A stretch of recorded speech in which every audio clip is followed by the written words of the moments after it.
안녕하세요. 저는 결혼한 지 2년 정도 된 30대 초반의 여자입니다. 저는 대학교에 진학하면서 미술을 전공하고 싶었지만 부모님의 거센 반대에 부딪혀 결국 경영학과로 진학해야만 했습니다. 부모님이 반대하신 이유는 미술은 돈이 있어야 지원을 해줄 수 있는데 당시 저희 집 상황이 좋지 못했기 때문이에요. 부모님의 마음을 이해했기 때문에 저도 힘들었지만 포기해야만 했습니다. 대학교를 졸업한 이후에는 그래도 중견기업에 취업해 그럭저럭 생활하는데 지장은 없었습니다. 부모님한테 한 번씩 용돈을 드릴 경제적 여유도 생겼고요. 직장 생활 외 제가 주로 즐기는 일은 만화책을 읽는 일이었어요. 나이도 먹을 만치 먹은 여자가 집에 와서 만화책을 읽는다고 부모님은 별로 좋아하지 않으셨지만요. 그러다 어느덧 20대 후반이 되었습니다. 저는 제 나이에 대해서 별로 심각하게 생각하지도 않았고 스트레스도 없었는데 부모님이 보시기엔 그게 아니었나 봐요. 자꾸 집에만 있지 말고 나가서 사람도 만나고 결혼할 생각도 하라면서 잔소리를 하시더라고요. 그러다 지금의 남편을 만나게 되었습니다. 그 무렵 어머니가 봉사단체에서 만난 분의 아들이라며 빼지 말고 한번 만나보라고 하도 채근을 하셨거든요. 그래서 효도한다 생각하고 어머니가 주선한 소개팅에 나갔다가 남편을 만나게 된 거였어요. 저보다 3살 많은 남편은 공무원으로 학교에서 일하고 있었어요. 선생님은 아니고 학교에서 주로 행정 업무를 보는 사람이었어요. 원래는 소설가가 되고 싶었는데 부모님의 반대로 못했다고 하더라고요. 서로 부모님의 반대로 꿈을 이루지 못했다는 공통점이 있었기 때문인지 말도 잘 통하더라고요. 그렇게 1년 정도 만났을 무렵 결혼 이야기가 나오기 시작했어요. 이미 양가 어른들도 서로 알던 사이다 보니 결혼 이야기가 나왔을 때 큰 소리가 날 일도 없었습니다. 남편 쪽에서 작은 전셋집을 마련해 주셨고 저희 친정에서 혼수를 도와주셨고요. 결혼식은 반반 부담했고 자가용은 각자 결혼 전부터 한 대씩 소유하고 있었습니다.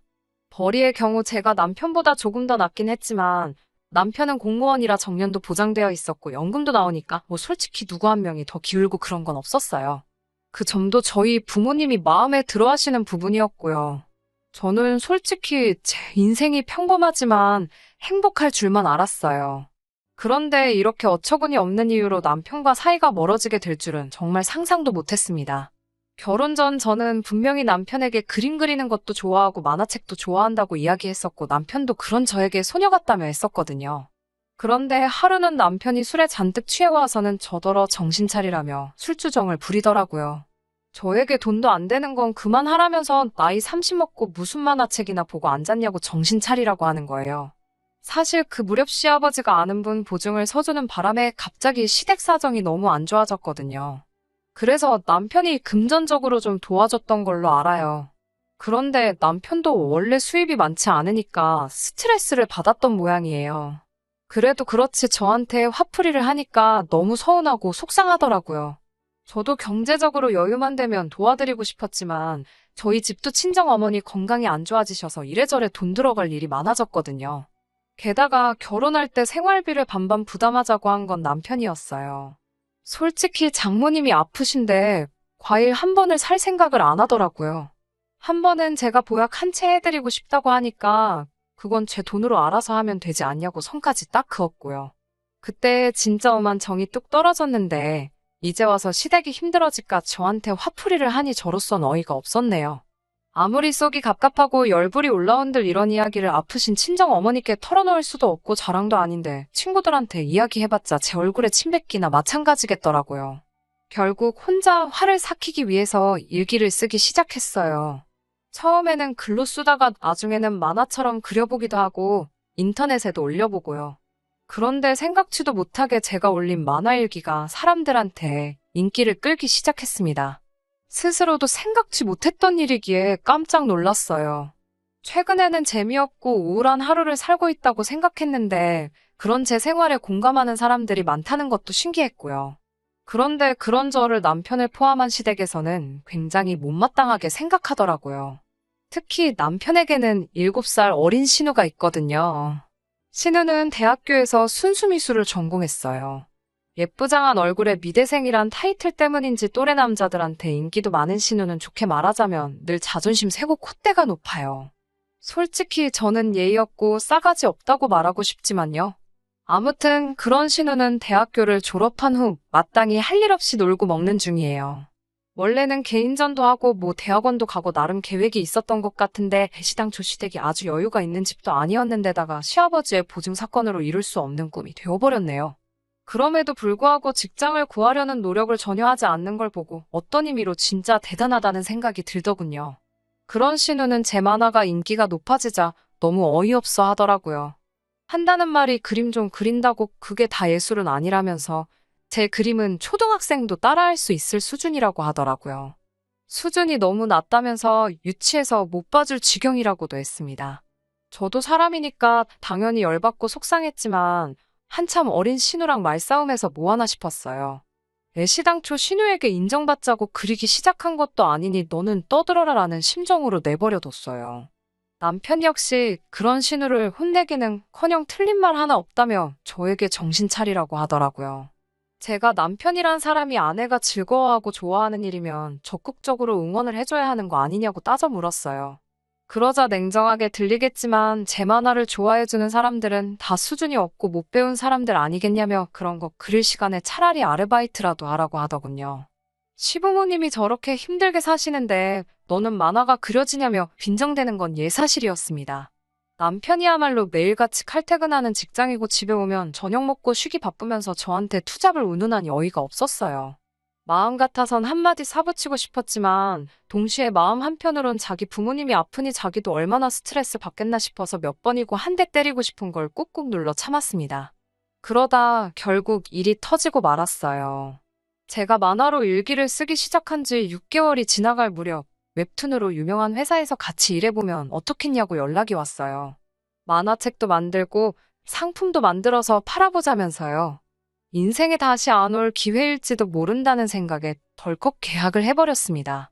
남편과 상의해볼까 생각도 잠깐 했지만 워낙에 부정적인 인간이라 보나마나 초치는 소리나 해댈 것 같았고 싫은 소리 듣는 것도 이골이 난 상황이었기에 그냥 냅다 질렀습니다. 그래도 업계에서 힘 좀 쓰는 회사 덕분인지 제 만화는 전보다 더 인기도 많아지고 그로 인해 제 수입도 기대 이상으로 늘어나기 시작했습니다. 더 이상 회사 생활과 병행할 필요가 없을 만큼요. 결국 계약 후 얼마 지나지 않아 회사에 사직서를 냈습니다. 사직서를 내던 날 결국 돌고 돌아 내 꿈을 찾았다는 생각에 감격스럽기까지 했어요. 그리고 그날 밤 남편에게 간략하게 왜 퇴사했는지와 앞으로 어떻게 일을 할지에 대해서 알렸습니다. 남편은 어이없다는 듯이 저에게 너는 어떻게 하면 남편 자존심을 깔아뭉갤까 고민하며 사냐고 따지더라고요. 저는 그게 무슨 말도 안 되는 억지냐며 그럴 거면 이야기 그만하자고 했어요. 남편은 네가 그걸로 한 달에 1,000만 원을 벌고 갔냐며 배가 불렀다고 노발대발이었어요. 그리고 다음 날이 되자 남편에게 들었는지 신우한테도 전화가 왔어요. 신우는 저에게 오빠 무시하냐면서 인생 그렇게 살지 말라고 쏴붙이더라고요. 시댁이 망하면서 남편이나 신우나 엄청나게 자격지심을 느끼는 것 같더라고요. 아무 뜻 없이 한 말에도 자기들을 무시한다고 생각하고 걸핏하면 따지고 들고 그러다 보니 저도 더 말을 안 하게 되고 그런 악순환이 반복되는 중이었어요. 그때쯤부터 남편과 각방을 쓰게 되었고요. 하지만 그럼에도 불구하고 가족이니까 제가 선택한 사람이니까 어떻게든 끌어안고 가보려고 했어요. 시부모님이나 신우생신 때는 예전보다 훨씬 좋은 선물도 했고 남편과도 매사 상의하려고 시도했었고요. 각방을 쓰고 있는 와중에 저는 제 나름대로 좋았던 그때로 돌아가기 위해 손을 내민 거나 마찬가지였는데 막상 선물을 하겠다고 하니 저더러 돈 좀 번다고 유세 떠냐고 뭐라 하질 않나. 남편은 매사 관심 없다는 듯 제 마음대로 하라고 무신경하게 대답하질 않나. 너무 외롭더라고요. 마치 가족들이 작정이라도 한 듯 저를 따돌리는 기분이었어요. 그러다 얼마 전 충격적인 사실을 알게 되었습니다. 언젠가부터 제가 연재하는 만화마다 지독하게 악플을 다는 사람들이 있더라고요. 처음에는 깜짝 놀라고 당황스러웠어요. 악플은 연예인들만 겪는 줄 알았는데 내 만화에도 악플이라니 신기하기도 했고요. 그런데 그 수위가 점점 높아지더니 나중에는 제 사생활과 인성을 운운하기까지 하더라고요. 그래도 명색이 제 배우자니 혼자서 고민하는 것보다 나누는 게 좋지 않을까 싶어 어떻게 하면 좋겠는지 상의를 하려고 했어요. 그런데 남편은 정말 심드렁하게 인터넷인데 누가 무슨 말을 못하냐며 그냥 냅두라고 하는 거예요. 하다못해 저한테 괜찮냐는 말조차 없이 대충대충 대답하는 남편에게 엄청난 실망감을 느꼈어요. 결국 경찰에다 그 악플러들을 고소했어요.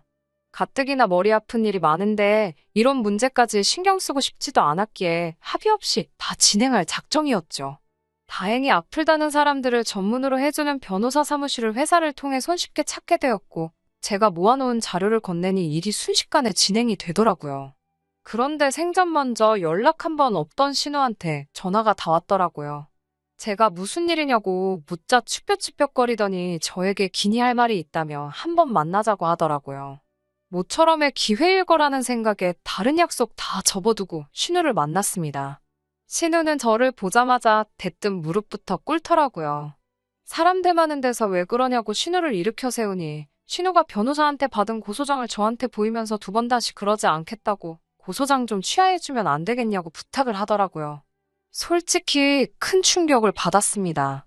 저에게 정말 도를 넘는 악플을 달던 사람이 완벽한 타인도 아니고 아무리 사이가 이전 같지는 않다지만 내 남편의 여동생이었다는 사실이에요. 왜 나를 향해 그렇게 악플을 달았냐고 하니 순수미수를 하던 신우와는 달랐지만 제가 그림으로 돈을 벌고 승승장구하는 모습을 보니 질투심에 자기도 정신이 잠깐 어떻게 된 것 같았다고 말하며 계속 미안하다는 말만 반복하더라고요.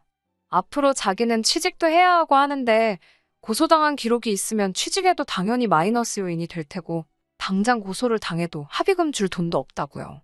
솔직히 잘해보고 싶은 마음으로 용서를 해줄 수도 있었지만 너무 충격이 커서 그 자리에서 대답은 못하고 조금 생각할 시간을 달라고 말했어요.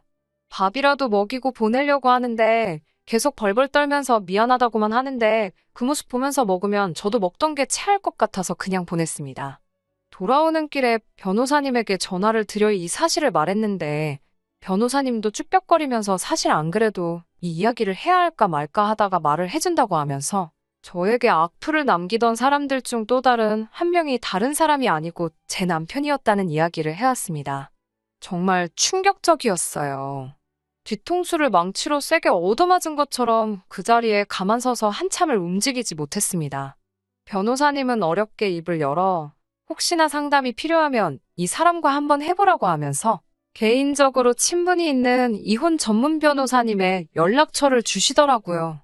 불난집에 부채질하는 것 같아 자기도 기분이 조금 그렇지만 변호사님이 아마 저였다면 자기는 이혼을 분명히 했을 거라고 결정은 제 몫이지만 그래도 실력 있는 사람하고 한번 이야기나 들어보는 게 좋을 거라고 하더라고요.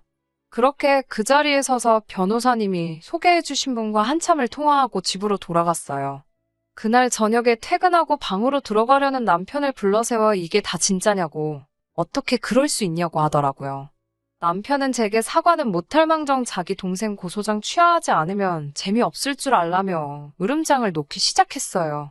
저도 이제 더는 참을 이유가 없을 것 같아 고소장 취하할 생각도 없고 너도 고소해버릴 거라고 강하게 나갔습니다. 남편은 컵 하나 먹지 않고 콧방구를 뀌면서 배우자는 고소 못하는 것도 몰랐냐며 낄낄대더니 더 말하고 싶지도 않다고 방문을 닫고 들어가 버리더군요. 모르고 있던 건 제가 아니라 남편이었어요. 저는 이미 남편과 대화를 시도하기 전에 벌써 업계에서 가장 실력 좋기로 소문난 이혼 전문 변호사님에게 받을 수 있는 모든 자문을 받은 상황이었기 때문입니다. 모욕은 이혼 사유가 될 수 있고 남편이 이혼을 거부하면 저는 법원에 이혼 소송을 걸 수 있고 모욕죄는 친고죄라 형사고소까지 진행할 수 있다는 사실을요. 거기에 하나 더 보태서 이혼 소송을 걸어 남편의 행동으로 인해 정신적 피해 보상을 요구할 수 있고 이로 인해 위자료까지 청구할 수 있었습니다. 혼인기간이 길지 않아 금전적 대가를 많이 요구할 수는 없었지만 위자료에 모욕죄 합의금까지 더하면 2천만 원 정도의 돈을 받을 수 있었습니다. 시아버지 보증 때문에 이미 시댁에 많은 돈을 도와준 터라 남편은 빚까지 내서 저에게 합의금을 지불해야만 했습니다. 저에게 고소를 당한 이유로 공무원인 남편이 징계를 받지는 않겠지만 알아보니 고소당한 사실 자체만으로 품위 유지를 이유로 앞으로 승진해도 어려움이 있을 거라는 듣던 중 반가운 소식을 알게 되었어요. 신우는 저에게 합의금 300만 원을 줄 돈이 없어 제가 다른 방법을 생각해냈어요. 안 그래도 요즘 일손이 부족했던 터라 제 사무실로 불러 2달간 무상으로 일을 하라고 했습니다. 그러면 고소도 취하해주겠다고 하고요. 순수미술 운운하며 제 그림 수준 낮다고 무시하던 신우가 제 지시를 받으며 이악 물고 자비를 하고 있는 모습을 보니 속이 후련하더라고요. 물론 그 얼굴 계속 보고 있자니 남편 얼굴이 떠올라 합의금만큼 일을 시키면 더 이상 제 근처에도 얼쩡대지 말라고 하고 쫓아낼 생각이에요. 이미 한참 전부터 어긋나버린 결혼 생활이었지만 어떻게든 제 스스로 되돌려보고자 했던 노력이 있었기 때문인지 이 사람들에게 제가 너무했다는 생각이나 죄책감 같은 건 들지 않습니다. 오히려 저는 기회를 줬는데 그 기회를 스스로 차버린 그 사람들이 당연히 감내해야 할 벌이라고 생각해요. 저도 늦게나마 이룬 꿈, 다시 제게서 떠나가지 않도록 부단히 노력할 생각입니다. 다시 가정을 꾸리게 될지는 아직 모르겠지만 당분간은 일하는 행복 때문에 생각이 나지 않을 것 같긴 하네요. 앞으로도 더 노력하고 인정받는 작가가 되도록 하겠습니다.